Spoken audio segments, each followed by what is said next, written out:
pensé à une discussion hier, tu sais, je vais à la biodanza, le Oui, jeudi soir ouais, et en fait, la biodanza, c'est des invitations à danser certaines choses, ouais, mais ça reste une invitation. C'est-à-dire que tu as le droit de dire: «Bah, ça, j'ai pas envie de le faire» et tu pas à justifier. C'est juste à un moment, tu peux rester dans ton coin, regarder les autres, revenir si tu as envie de faire ou tu vois? Enfin ouais. et et Esther qui anime ça, le rappelait justement à certaines personnes. S'il y a des propositions ou des invitations que vous avez pas envie de faire, ne les faites pas et moi, j'ai dit: «C'est quelque chose que j'ai expérimenté l'année dernière» parce que tu Mmh. vois, moi, je suis plus, c'est l'éducation, je suis le bon petit soldat. C'est-à-dire, tu es dans un groupe, on te demande de faire un truc, bah, je vais le faire C'est fait, ouais, carrément. et il y a une fois où je me suis autorisée à me dire: «Bah, non, en fait, c'est pas de ça dont j'ai besoin, donc je le fais pas et je fais autre chose. Je reste juste, seule avec moi-même parce que c'est de ça dont j'ai besoin maintenant». Et en fait, ce que je partageais au groupe hier, pour moi, c'est une très belle forme d'amour de soi.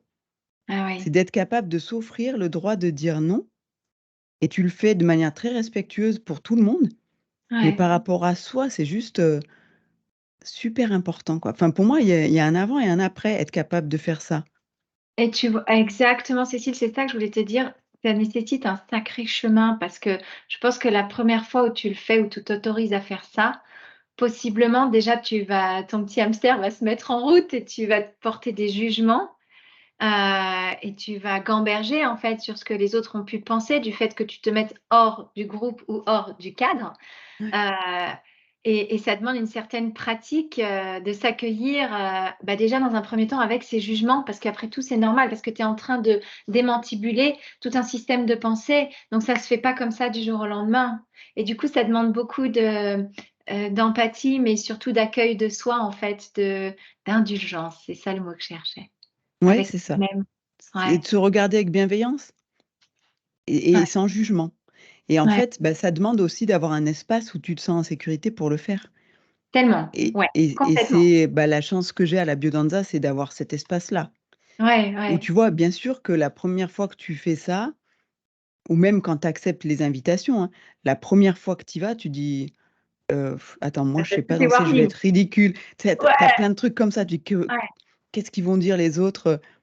Et puis tu te rends compte qu'en fait les autres, ils sont concentrés sur leur truc, et ils Ouais. sont vraiment dans le non-jugement Du coup, ça et t'autorise toi aussi à ouais, et ça te permet de lâcher.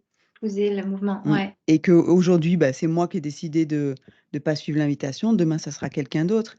Tout ouais. comme tu peux avoir, des propositions qui te font remonter beaucoup, beaucoup d'émotions et c'est OK, tout le monde respecte ça, quoi. C'est vraiment beau.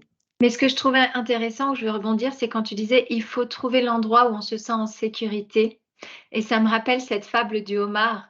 Tu sais, le homard a un corps qui ne cesse de grandir et à un moment donné, son corps est trop grand, enfin devient trop, heu, engoncé en fait dans cette carapace et donc petit Ouais. à petit, il va perdre sa carapace. Mais à ce moment-là où il n'a plus de carapace, le temps de, se reconstituer une nouvelle carapace, il le passe sous les rochers pour Mmh se mh. protéger des prédateurs. Et c'est Ouais. vrai que quand on est dans une recherche comme ça de soi, où quelque part on cherche à trouver quelle est notre, authentique identité, bien je te rejoins. Il faut le et on peut s'exposer mais dans des endroits où on se sent en sécurité. Ouais. Ouais. Avant d'avoir vraiment ancré et d'avoir, comment dire?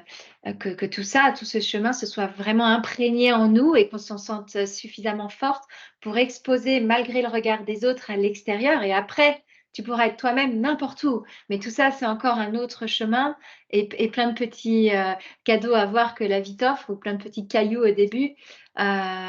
Mais ouais, cette zone de sécurité est tellement importante. Mais ouais, comme tu dis, c'est exactement ça. C'est d'abord dans un environnement privilégié, tu t'autorises à être toi, à écouter tes besoins et à suivre ton intuition et Ouais. après, tu vois, je me rends compte que je le fais maintenant dans ma vie, de tous les jours.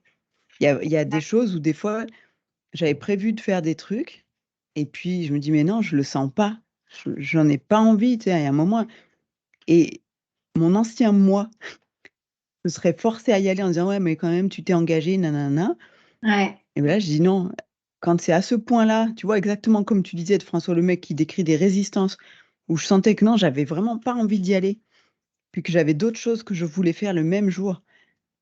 Je dis: «Ben non». Donc j'ai fait un petit message en disant que j'étais désolée, mais que je viendrais pas et tu puis t'es voilà mis en et c'est OK. priorité, en fait.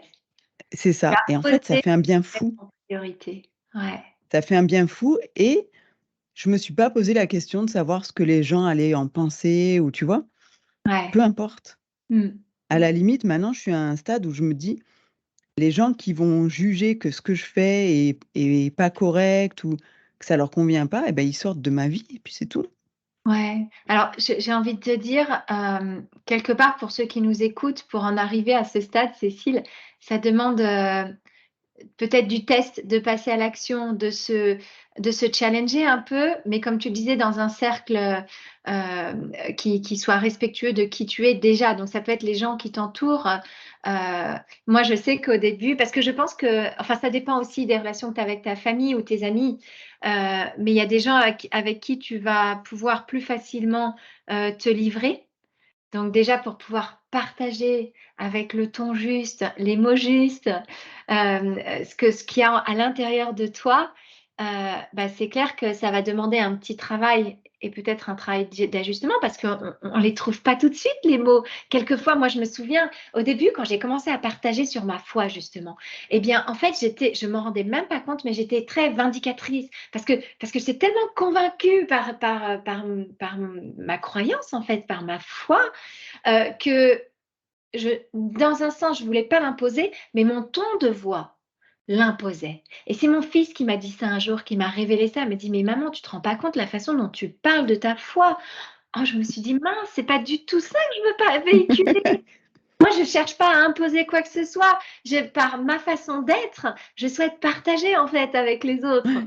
Mmh Et, mh. et c'est vraiment ça, c'est-à-dire que, j'ai pu recevoir ce commentaire parce que c'est mon fils qui me l'a fait et Mmh du mh. coup, je me sentais déjà je sais qu'il me respecte, qu'il m'aime et donc Ouais. j'ai mon cœur a accueilli ça et du coup, j'ai pu le transformer. Alors que peut-être que si c'était venu de l'extérieur, j'aurais pris ça comme une agression et j'aurais encore plus renfermé ma coquille, en fait, Mmh ou mh. renforcé ce trait, de mon ton Ouais. de voix qui n'était pas approprié, en tout cas qui ne transmettait pas ce que je souhaitais transmettre.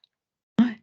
Ouais, mais des fois, tu sais, on est tellement habité par quelque chose que ça nous rend très impatients de le faire comprendre aux autres, de le partager et du coup, on peut avoir l'air C'est ça. un peu allumé, un peu trop agressif, quoi, tu vois? Mais Oui, c'est plus intense, que tu es trop tellement intense. convaincu. Mais tu Ouais, sais, c'est aussi une étape, je pense, quand, tu as profondément envie d'aider les gens, ouais. tu vas me dire si ça résonne en toi, mais Mmh. tu as aussi une étape où il faut accepter qu'il y ait des gens qui ont pas envie que tu les aides Ouais, et c'est accepter de se dire: «Je ne vais aider que les gens qui me demandent».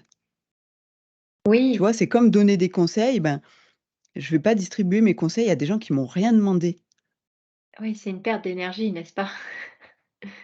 Ben et puis De c'est trop, non? contre-productif. Ouais, Pour toi, tu te prends des rejets bah et eux, oui, s'ils t'ont rien demandé, c'est qu'ils sont pas prêts de toute façon à accueillir tes conseils ou ton aide donc ils vont pas les retenir, ça sert à rien. tu peux Complètement. proposer, mais Ouais, tu vois, moi, je suis plus maintenant à dire: «Je montre ce que je peux faire pour aider ouais. et je laisse les gens venir à moi si c'est le moment pour eux, quoi».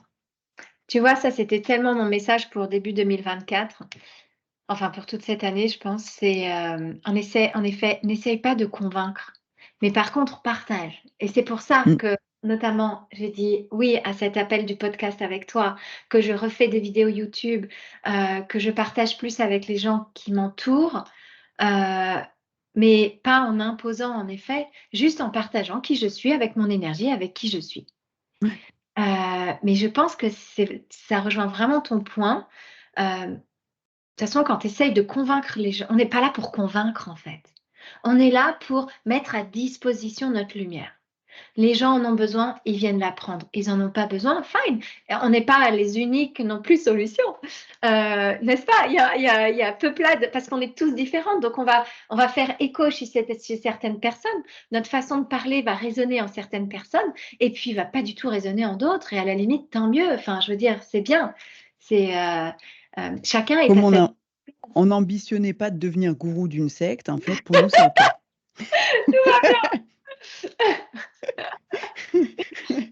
Mais D'ailleurs, j'avais ouais, quelque dis-moi. chose à partager avec toi. Ouais, dis-moi. J'ai une de mes clientes qui a écouté le podcast et qui m'a dit: «Ouais, c'était génial cette énergie».